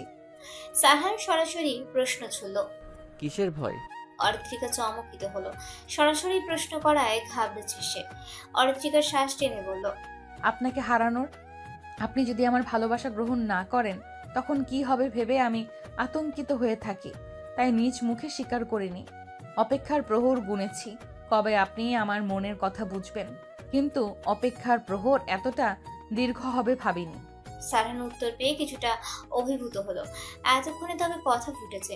সে তো চাইছিল তার সামনে সংকোচহীন আলাপ করুক। সারহান সতৃষ্ণ কণ্ঠে বলল, এটাকে ভালোবাসা বলে, নাকি এটা শুধুই তোর আবেগ? অরিত্রিকা দবকে যাওয়ার কথা থাকলেও সে সচল রইল। তার মুখে হাসি ফুটে উঠল। সে হাসি বজায় রেখে বলল, আবেগ হলে অনেক আগেই কেটে যেত সারহান ভাই। আমার ভয় কোনো আবেগ নয়। আপনার প্রতি আমার দৃঢ় অনুভূতি মিথ্যে নয়। ভালোবেসেছি বলেই তো আপনি হীনা বদ্ধ উন্মাদ হয়েছিলাম। সারহান অরিত্রিকার কথাগুলো শুনল গভীরভাবে, তবে তার প্রত্যুত্তর করল না। সে গভীর কণ্ঠে শুধালো, প্রথম প্রশ্নের উত্তর এখনো পেলাম না। কতটা ভালোবাসিস আমায়? অরিত্রিকা নড়ে চড়ে বসলো। কিছুটা অন্যমনস্ক হলো সে। অন্যমনস্ক হয়ে আনমনে আওড়ালো, যতটা ভালোবাসলে কল্পপুরুষের বক্ষে মাথা রেখে তাকে নিয়ে শত শত অভিযোগ করা যায়, ততটা। সারহানের মন নরম হয়ে উঠল। এতটা গুছিয়ে মনের আবেগ ভালোবাসা মিশানো কথাগুলো যে অরিত্রিকা বলেছে তা অনেকটাই অবাক করার বিষয়। কঠিন হৃদয়ে যেন শীতল হাওয়ার দোলা দিল। এক মুহূর্তের জন্য অনুভূতির তীব্র শিহরণ বয়ে গেল রন্ধ্রে রন্ধ্রে। সারহান দৃঢ় কণ্ঠে শুধালো, এটাকে ভালোবাসা বলে?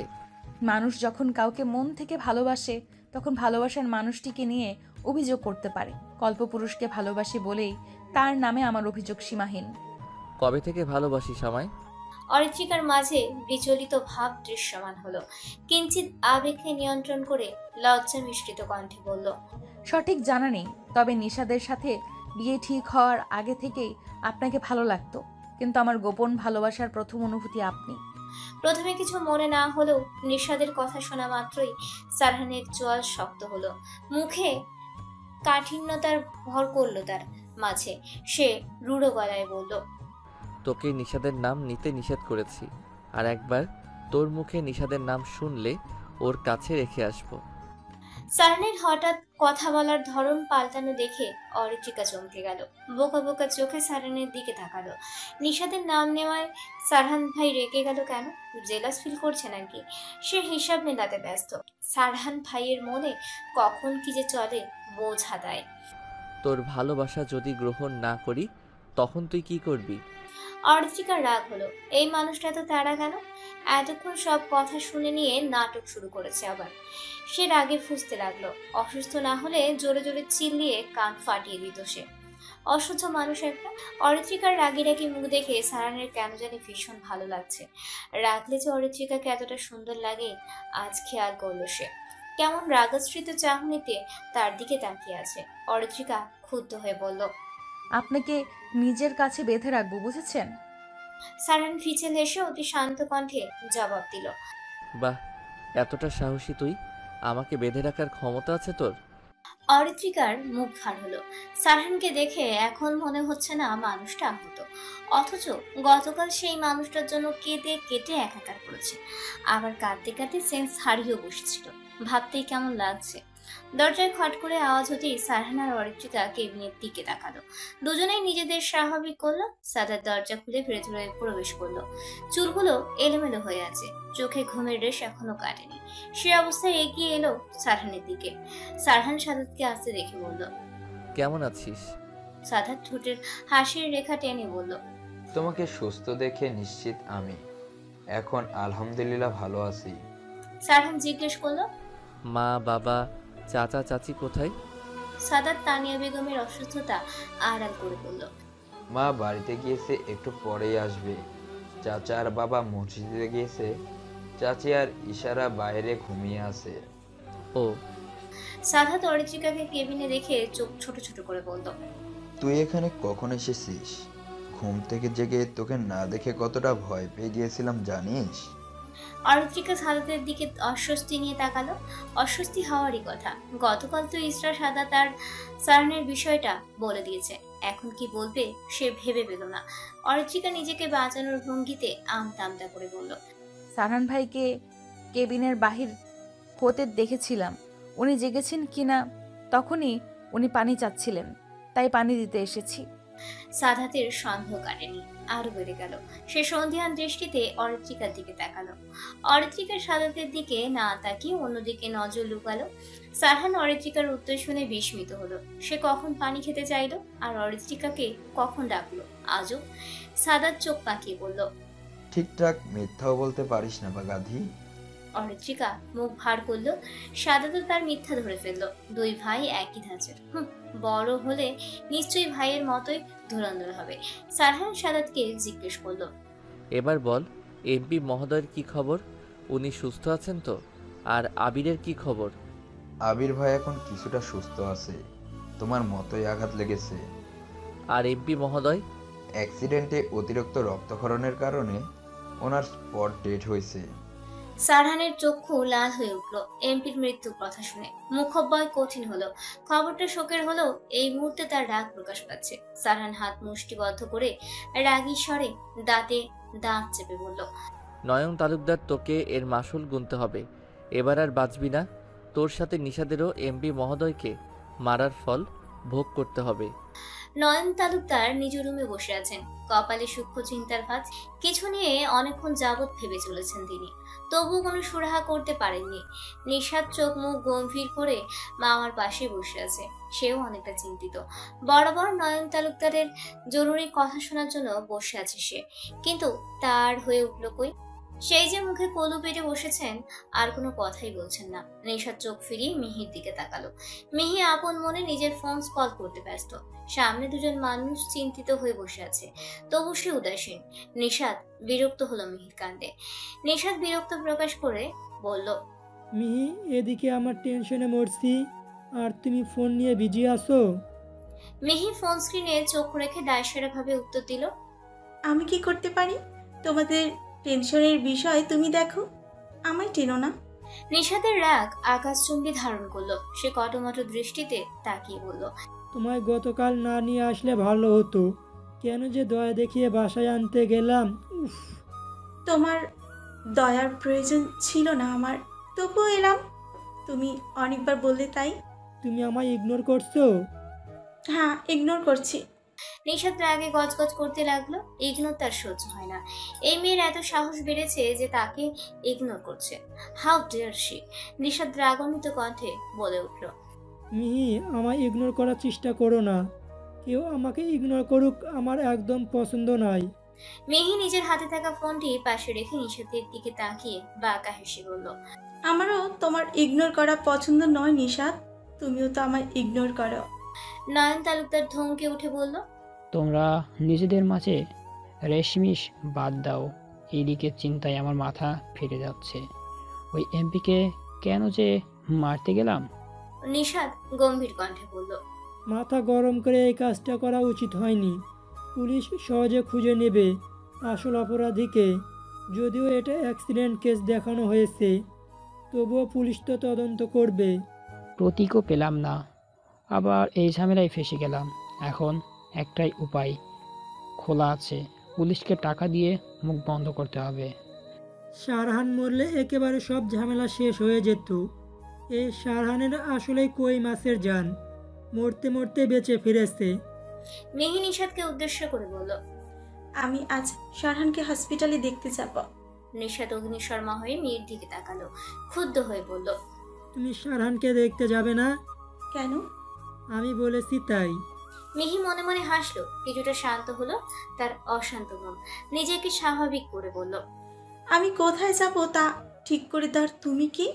নিশাদ মিহির কথায় অনেকটা দমে গেল, তবুও তেজ দেখিয়ে বলল, আমি তোমার ফ্রেন্ড হই, আমার কথা শোনা উচিত তোমার। আমার ডিসিশন আমি নিব, আমাকে নিয়ে তোমার টেনশন করতে হবে না। নয়ন তালুকদার এবার ভীষণ রেগে গেলেন।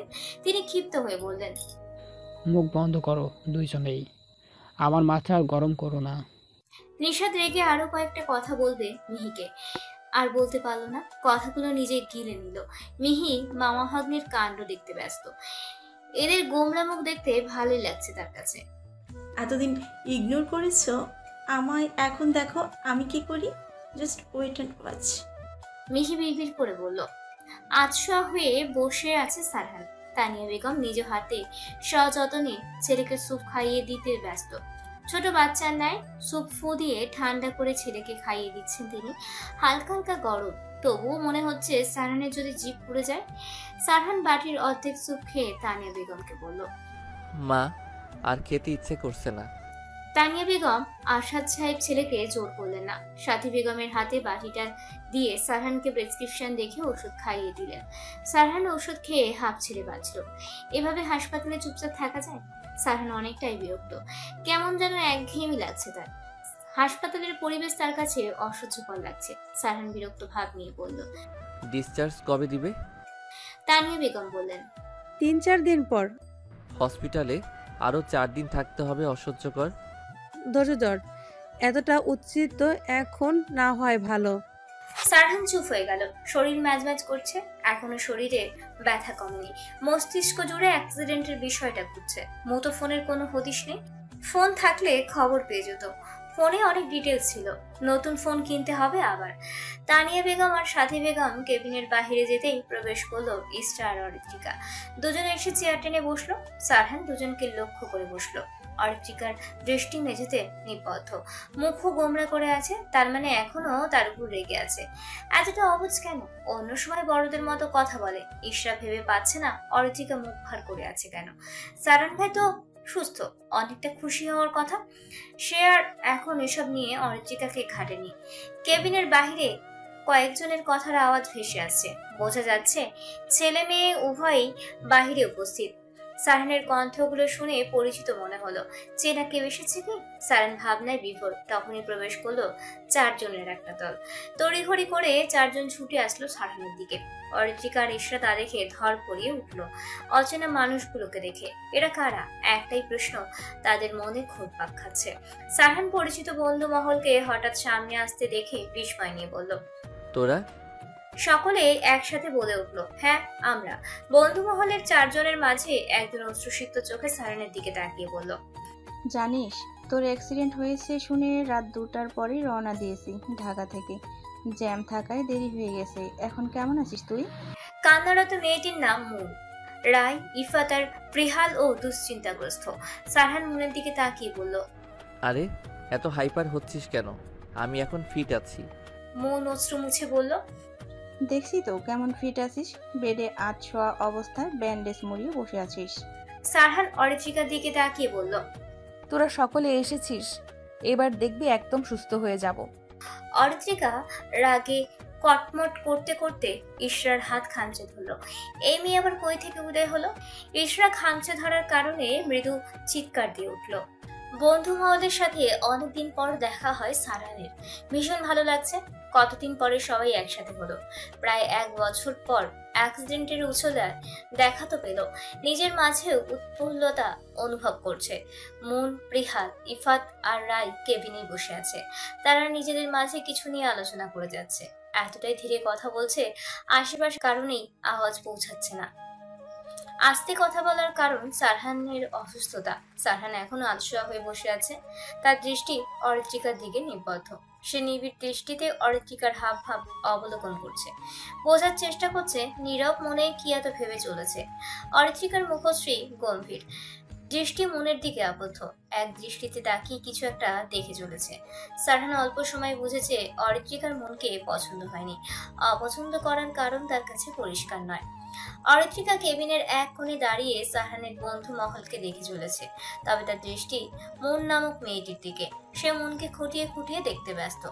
দুধে আলতা চেহারা, দেখতে সুন্দরী বলা চলে। কোমর অবধি কালো ঘন চুল, সাদা কালো সংমিশ্রণ 3 পিসে অসম্ভব সুন্দর লাগছে। উচ্চতা চলনসই, দেখে মনে হচ্ছে মেয়েটি অসম্ভব মিশুক। কিন্তু অরিত্রিকার কেন যেন মনকে ভালো লাগেনি। সারহানের সাথে কথা বলেছে তাই হয়তো। ইসরার হাত এখনো জ্বলছে। অরিত্রিকা হাত খামচে ধরায় নখ বসে গেছে। একজনের রাগ অন্যজনের ওপর ঝেড়ে কি হলো? ইসরা ব্যথায় নাক মুখ কুচকে আছে। সাদাতি সারহানের পাশে চুপচাপ বসে আছে। বসে থাকা ছাড়া উপায় নেই।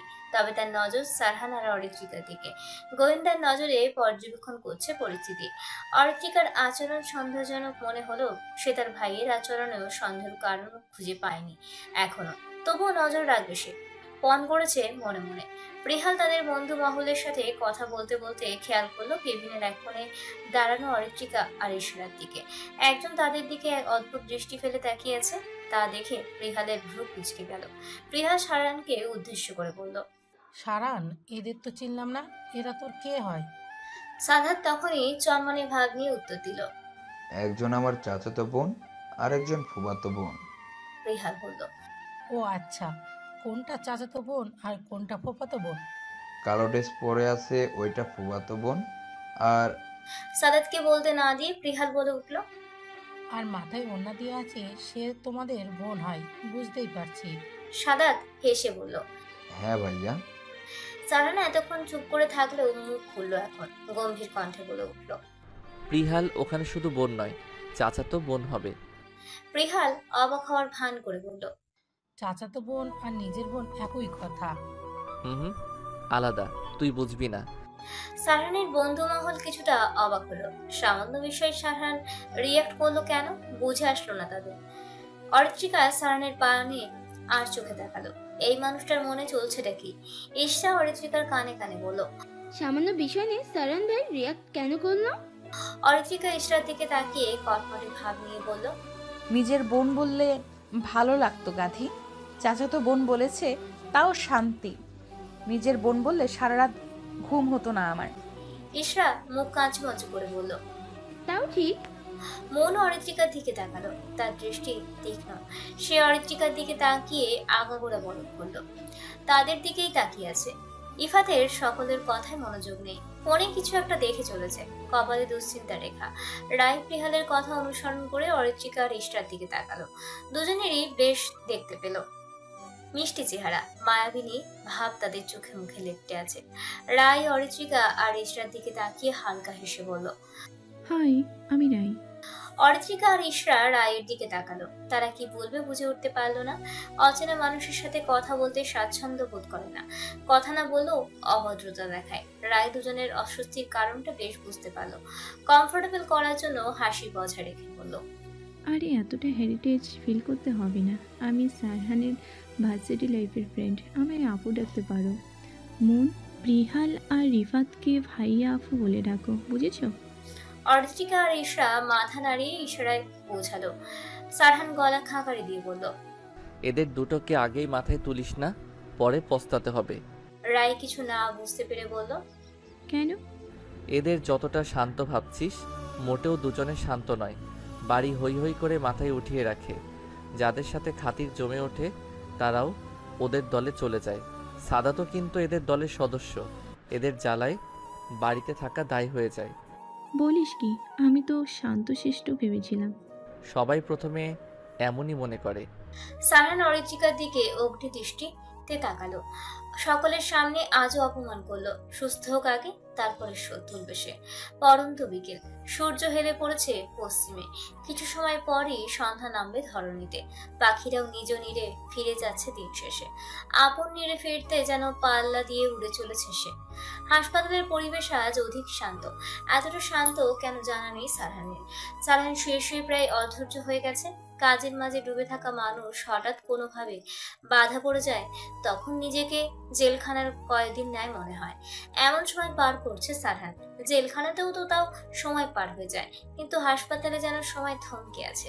কেবিনে আপাতত কেউ নেই। ঘন্টাখানেক আগেই সারহানের বন্ধু মহল ফ্রেশ হওয়ার জন্য বাড়িতে গিয়েছে। এখন আপাতত আরশাদ সাহেব আর আজমল সাহেব হাসপাতালে উপস্থিত আছেন। ডাক্তার সারহানকে কিছুক্ষণ পূর্বে চেক আপ করেছেন। কিছু টেস্ট বাকি আছে, তার সম্পর্কে জানানোর জন্যই আরশাদ সাহেব আর আজমল সাহেবকে ডাক্তার ডেকেছেন। সারহানের মাথায় হালকা হালকা ব্যথা অনুভব হচ্ছে। আজ একটু বেশি কথা বলা হয়ে গেছে বুঝতে পারলো। বুকে ক্ষত থাকায় হাতটাও ঠিকঠাক ভাবে নাড়াতে পারছে না। হাত নাড়ালেই বুকে ব্যথা অনুভব হচ্ছে। সাদাতকে দুপুরে বলেছিল আবিরের কি খবর জানাতে, এখনো সাদাত জানায়নি। কি অবস্থায় আবির আছে তা জানার প্রয়োজন। সারহান নিজের চক্ষুদয় বন্ধ করলো। যদি একটু ঘুম হয় তবে মাথা ব্যথা কমবে। নেত্রপল্লব এক করার কিছুক্ষণ পরেই কেবিনে কেউ একজন প্রবেশ করলো। সারহান তখনই চোখ খুলে সরাসরি তাকালো দরজার দিকে। কুর্তি পরিহিত রমণীকে দেখে সারহানের ভ্রুযুগল কুঁচকে গেল। এখানেও চলে এসেছে মেয়েটি। মিহি সারহানকে দেখতে এসেছে। এখানে আসার দুটো কারণ আছে। নিশাদ আর একজনের দেখা পাওয়া। মিহি সারহানের বেড সংলগ্ন চেয়ারে এসে বসলো। বসে সারহানকে বলল, এখন কেমন আছেন মিস্টার সারহান? সারহান ভীষণ বিরক্ত হলো মিহিকার আগমনে। সে বিরক্তি প্রকাশ করলো না, স্বাভাবিকভাবে উত্তর দিল, এই তো আছি ভালোই, কিন্তু আপনি এখানে কি করছেন? আপনার থেকে এমন প্রশ্ন আশা করা যায় না মিস্টার। এখানে এসেছি তার কারণটা নিশ্চয়ই আপনি হবেন। আসার কারণ কি? আপনি আহত হয়ে হসপিটালে আছেন, তাই দেখতে এলাম। সারান গম্ভীর কণ্ঠে বলল। দেখা শেষ, এখন আসতে পারেন। মিহি সারানের অপমানে কিছু মনে করলো না, সে বলল, মাত্রই তো এলাম, এত দ্রুত কেউ যায়? আপনাকে ঠিকঠাক মতো দেখলামও না। সারহানের মিহির সাথে কথা বলার ইচ্ছে নেই, সে গম্ভীর মুখ করে চুপ করে রইল। মিহিকা কেবিনে চোখ ঘুরিয়ে ঘুরিয়ে দেখছে, এখানে উপস্থিত কেউ নেই দেখে কিছুটা অবাক হয়েছে। ইচ্ছে ছিল এখানে এসে অন্তত একজনের সাথে দেখা হবে। হাসপাতালে আসার মুখ্য কারণ কারোর সাথে সাক্ষাৎ, কিন্তু সেই তো নেই। আশাহত হলো মনে মনে। সারহানের সামনে মনে চলা ভাবনা প্রকাশ করলো না। মিহি স্বাভাবিক কণ্ঠে জানতে চাইল, আপনার ফ্যামিলি মেম্বার কেউ আসেনি? সারহান মিহির দিকে বিরক্তি সূচক তাকালো, মুখ হতে চবর্গীয় শব্দ উচ্চারণ করতে গিয়েও থেমে গেল। অন্যদিকে তাকিয়ে বলল, আপনাকে বলতে বাধ্য নই। মিহি সারহানের দিকে এক পলক তাকালো। সে বুঝতে পেরেছে সারহান তার সাথে কথা বলতে আগ্রহী নয়, কিন্তু সে এখনই হসপিটালে হতে যাবে না। মিহি পার্স হতে ফোন বের করলো। ফোন স্ক্রিনে ভেসে উঠেছে নিশাদের মিসড কল। এইটুকু সময় 20 বার কল দিয়েছে। আবারও কল আসতেই মিহি কল রিসিভ করলো। তখনই ভেসে এলো হুঙ্কার, তুমি কোথায়? মিহি ওষ্ঠ এলিয়ে হেসে বলল, তোমায় তো সকালেই বললাম, এর মাঝে ভুলে গেছো? তুমি ওই শাহরানকে দেখতে গিয়েছো? এসেছি। বারণ করা সত্ত্বেও ওখানে কোন সাহসে গিয়েছো? আমার ইচ্ছে হয়েছে তাই এসেছি। জানো, এখন আমি মিস্টার শাহরানের কেবিনে বসে আছি। নিশাদ রাগে ফুঁসে উঠল, রাগ মিশ্রিত কণ্ঠে বলল, আধা ঘন্টার মধ্যে আমি হসপিটালে নিচে আসছি, তুমি আমার সাথে দেখা করবে। নিশাদ আদেশ করে কল কেটে দিল। মিহির মুখে ঝুলছে রহস্যময়ী হাসি। সারহান গম্ভীর স্বরে বলে উঠল, আপনার মনে হচ্ছে না আপনি আমায় ডিস্টার্ব করছেন? একদম নয়, আপনাকে দেখতে এসেছি। সারহান ভ্রু কুঁচকে বলল, আপনার সাথে আমার তো কোনো দেখতে আসার সম্পর্ক আছে বলে মনে হয় না। আপনাকে ঠিক মতো চিনিও না। আপনাকে আমার চিনতে হবে না, আমি আপনাকে ভালো করে চিনি। সারহানের মিহির হেয়ালিপনা কথা একদমই ভালো লাগছে না। সহ্যের বাইরে চলে যাচ্ছে। অন্য সময় হলে বের করে দিত কেবিন থেকে। এর মাঝেই অরিত্রিকার আগমন ঘটল সারহানের কেবিনে। সে তানিয়া বেগমের সাথে হসপিটালে এসেছে। তানিয়া বেগম তাকে কেবিনে আসতে বলে ডাক্তারের চেম্বারে গিয়েছে। দরজা খুলে মিহির সাথে চোখাচোখি হয়ে গেল। অরিত্রিকা মিহিকে দেখে তীক্ষ্ণ দৃষ্টিতে অবলোকন করেছে। সে হাতে ধরে রাখা খাবারের বক্স নিয়ে প্রবেশ করলো। সারহান কারোর উপস্থিতি বুঝতে পেরে ঘাড় ঘুরিয়ে দরজার দিকে তাকালো। দেখলো অরিত্রিকা এসেছে। অরিত্রিকা হাতে থাকা খাবারের বক্স টেবিলে রেখে চুপচাপ দাঁড়ালো। এখন কি তার বাহিরে যাওয়া উচিত ভেবে পেল না সে। মিহি অরিত্রিকাকে দেখে হেসে বলল, তোমার অপেক্ষাই করছিলাম। কেমন আছো অরিত্রিকা? অরিত্রিকা চমকিতে নয়নে হাস্যরত মিহির দিকে তাকালো। সে আশ্চর্য হয়েছে অচেনা একটা মেয়ের মুখে নিজের নাম শুনে। অরিত্রিকাকে অবাক চোখে তার দিকে তাকিয়ে থাকতে দেখে হাসি বজায় রেখে বলল। অরিত্রিকা যেন আরো বেশি অবাক হলো। তাকে কিভাবে দেখেছে আর ছবি বা কোথায় পেল? অরিত্রিকা বিস্মিত কণ্ঠে বলল, আপনি আমায় কিভাবে চিনেন আর ছবি বা কোথায় পেয়েছেন?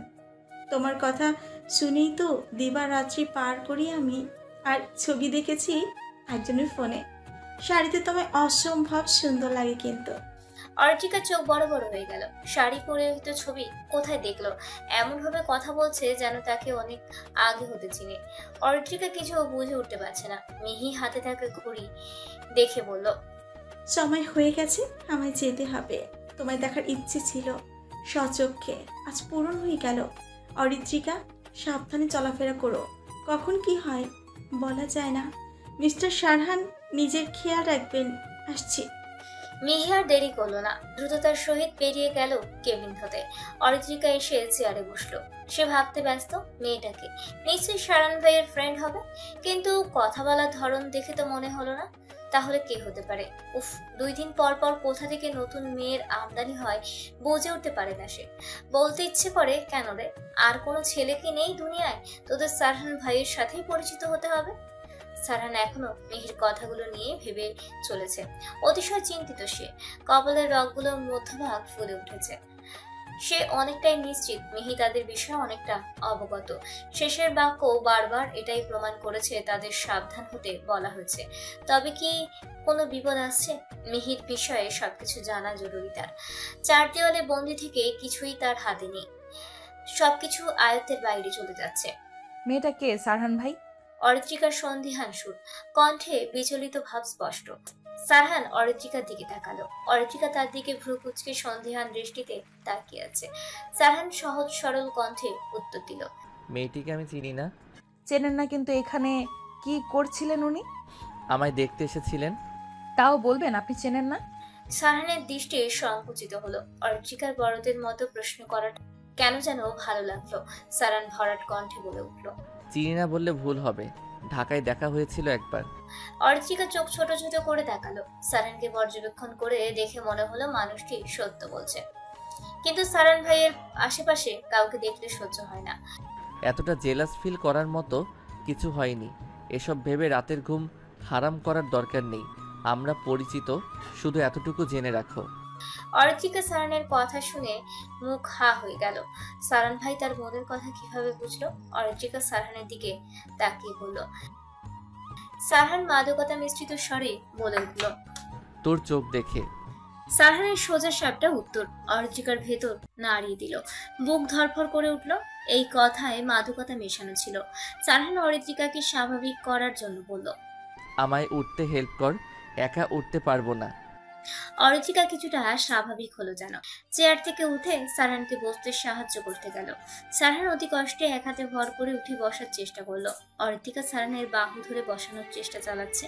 তার এইটুকুন শরীরে সারহানের মতো সুঠামো দেহের লম্বা চওড়া মানুষকে ওঠানো প্রায় অসম্ভব। তবুও অনেকক্ষণ চেষ্টার পর সারহান উঠে বসলো। অরিত্রিকা সারহানের পিঠের দিকে বালিশ দিয়ে দিল। সারহান বালিশে হেলান দিয়ে আধাশোয়া হয়ে বসলো। অরিত্রিকা হাঁপাতে হাঁপাতে বলল, আর একটু হলেই তো পটল তুলতাম। আপনি এত ভারী কেন? কি খান বলুন তো? সারহান অরিত্রিকার আজব প্রশ্ন শুনে চাপা স্বরে বলল, ইডিয়েট একটা, প্রতিদিন তো দেখিস কি খাবার খাই। অরিত্রিকা সারহানের কথায় রেগে বলল। সারহান বিস্ময় নিয়ে বলল, আমার মিহি। অরিত্রিকা মুখ বেঁকিয়ে বলল, হ্যাঁ আপনার মিহি। দেখলাম তো আপনার টানে ঢাকা থেকে ছুটে এসেছে। কত দরদ। সারহান ফোঁস করে শ্বাস ছাড়ল। কিছুটা নড়ে চড়ে বসলো সে।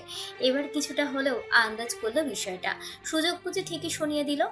সারহান অরিত্রিকার রাগান্বিত মুখ পানে পূর্ণ দৃষ্টি মেলে তাকালো। অরিত্রিকার রেগে মেগেও অন্যদিকে তাকিয়ে আছে। সারহান তা দেখে মোলায়েম কণ্ঠে বলল, মনের মাঝে রাগ, ভালোবাসা, অভিযোগ, অভিমান পুষে রাখতে নেই। সময় থাকতে বলে দিতে হয়, নতুবা সময়ের ভিড়ে মানুষ হারিয়ে যায়।